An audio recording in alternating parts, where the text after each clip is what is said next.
At 3:17 in the morning, a person lies awake in a dark bedroom. The body is tired, the eyes burn, the room is safe, the door is locked, the windows are closed, the city is still glowing outside.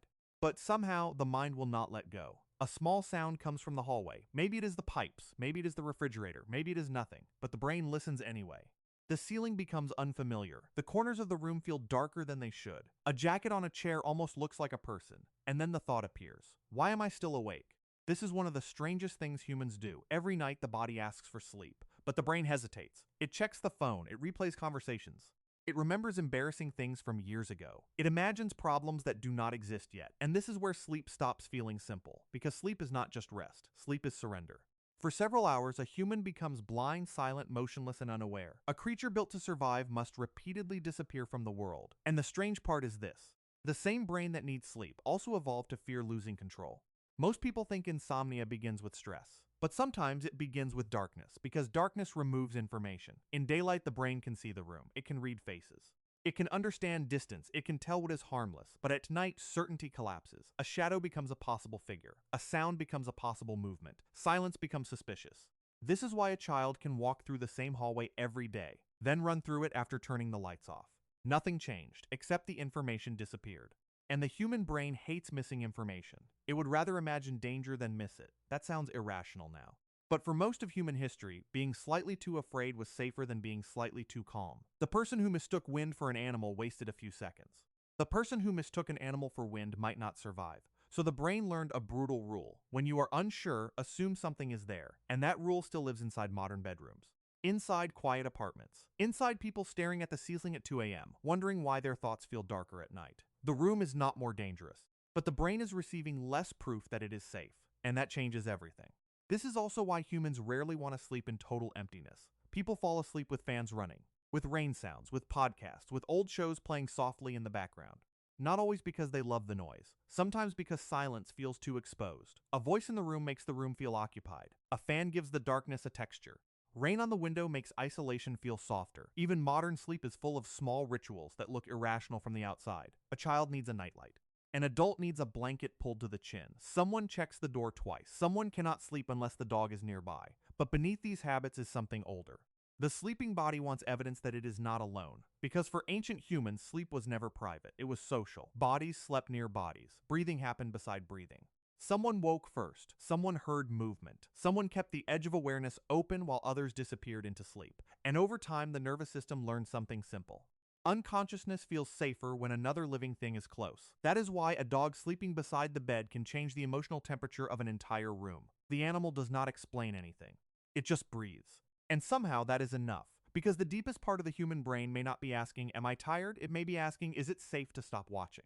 But humans did something unusual. They did not evolve to sleep alone in hidden caves forever. Humans slept together, near fires, inside temporary shelters, beside children, beside animals. Beside other nervous systems listening to the dark at the same time. And this created a strange contradiction. Sleep made humans vulnerable. But sleeping together reduced vulnerability enough that deeper sleep became possible. In other words, human unconsciousness may have been built on trust. And you can still see traces of this everywhere. Couples sleep touching each other without realizing it. Children wake from nightmares and immediately move toward parents. People sleep better when someone else is home. Even adults sometimes feel uncomfortable in completely empty houses at night. The body reacts before logic does. Because some ancient part of the nervous system still measures safety socially. And this is where things become strange.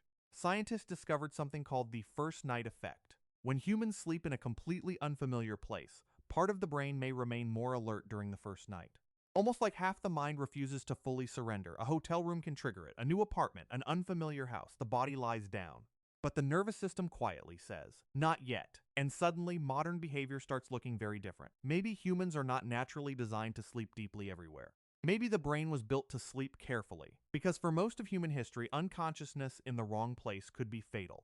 And then there are dreams, which may be the strangest thing humans experience at all. Because every night, the brain creates entire emotional realities out of nothing.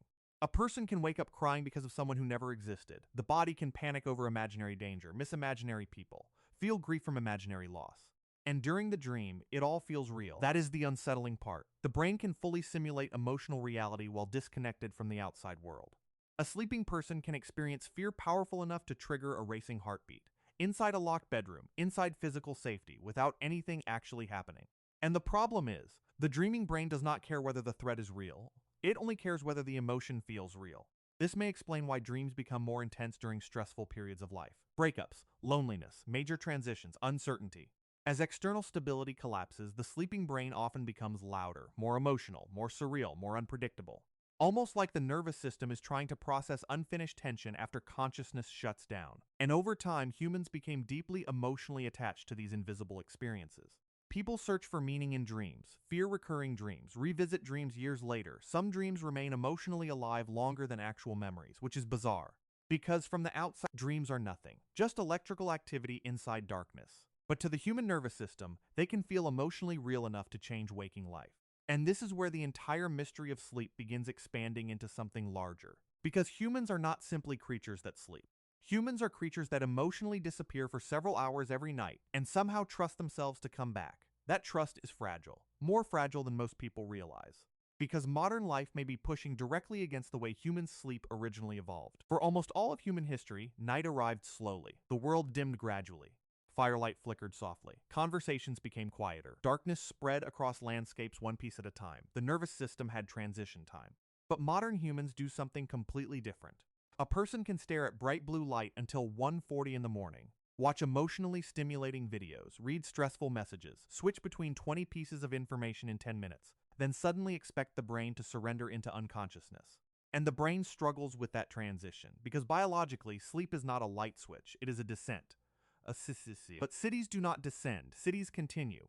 Lights stay on, notifications continue, traffic moves, screens glow, the world never truly becomes dark anymore. And maybe that matters more than humans realize. In some ways, modern civilization may actually function like an anti-darkness machine. Streetlights, apartment towers, late-night convenience stores, phone screens glowing under blankets at 2 a.m. Humans surrounded themselves with artificial suns, and maybe part of the reason is emotional. Because darkness changes the human mind, you can feel it. A city during the day feels rational, predictable, social. The same city at 3 a.m. feels psychologically different. Empty train stations feel unsettling. Silent parking garages feel wrong. Long hallways suddenly feel longer. Even familiar places become emotionally distorted when visibility disappears and social activity collapses. And the strange part is, the brain often reacts before conscious thought does. A person walks faster at night for no clear reason, checks behind them instinctively, feels relieved after reaching a brightly lit area. The body behaves first, explanation comes later. Because deep inside the nervous system, light still means something ancient. Light means visibility. Visibility means prediction. And prediction feels like safety. Which may explain one of the strangest human behaviors of all. People often fall asleep easier while watching other humans on screens. A podcast, a live stream, an old sitcom, voices in the background. From a modern perspective, this looks distracting. But emotionally, it may recreate something ancient. Nearby human presence. Signals that the environment is socially occupied. Signals that someone else is awake. Signals that danger is being collectively monitored. And suddenly, one of the most normal modern behaviors becomes psychologically strange. Millions of people now fall asleep beside simulated human company. Not because humans became weaker, but because the nervous system may still be expecting tribes. And then there is sleep paralysis, one of the most terrifying experiences the human brain can produce. A person wakes up, but cannot move. The room is visible. The ceiling is visible. The door is visible, but the body refuses to respond. And then something even stranger happens. Many people feel a presence nearby, not just fear. Presence, someone standing in the corner. Something watching from the doorway. A figure near the bed. And what makes this truly unsettling is how universal it is. Different countries, different religions, different centuries. But the same experience appears again and again. Shadow figures, intruders, entities, demons, watchers. For most of history, humans treated these experiences as supernatural. But the science behind it may be even stranger. Part of the brain wakes before the body fully exits sleep. Awareness returns, while dream state fear systems are still active. The nervous system becomes trapped between worlds, part conscious, part dreaming, and this creates a horrifying contradiction. The brain can generate social fear before reality fully stabilizes. Which means the feeling of someone watching you may emerge from the nervous system itself, not from the outside world. And this changes something fundamental about human fear. Because it suggests the brain does not merely detect threats. Sometimes it creates them, especially in uncertainty, especially in darkness, especially when awareness becomes unstable. But here is the deeper realization hiding underneath all of this. Sleep is not just biological maintenance. Sleep is emotional vulnerability.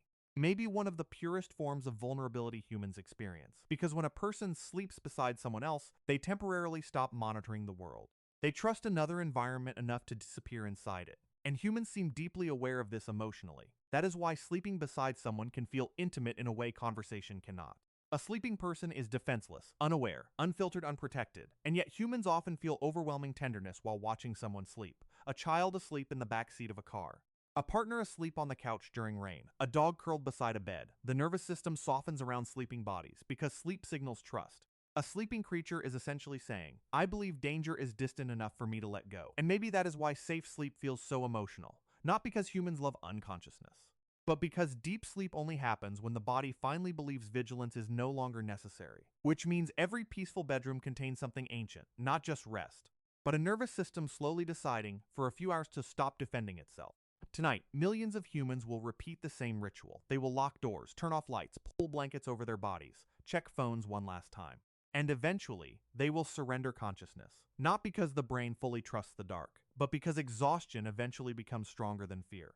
And maybe that is why sleep still feels strangely emotional. Why humans need routines, nightlights, voices, rain sounds, soft breathing nearby. Because somewhere beneath modern civilization, the nervous system still remembers something older. For most of human history, sleep was never completely safe. It was a risk, a necessary disappearance into uncertainty, and yet humans kept doing it anyway, together, beside fires, beside families, beside sleeping animals, beside other fragile nervous systems listening to the darkness at the exact same time. Which means sleep was never just unconsciousness, it was trust. And once you realize that, even an ordinary quiet bedroom starts feeling psychologically different.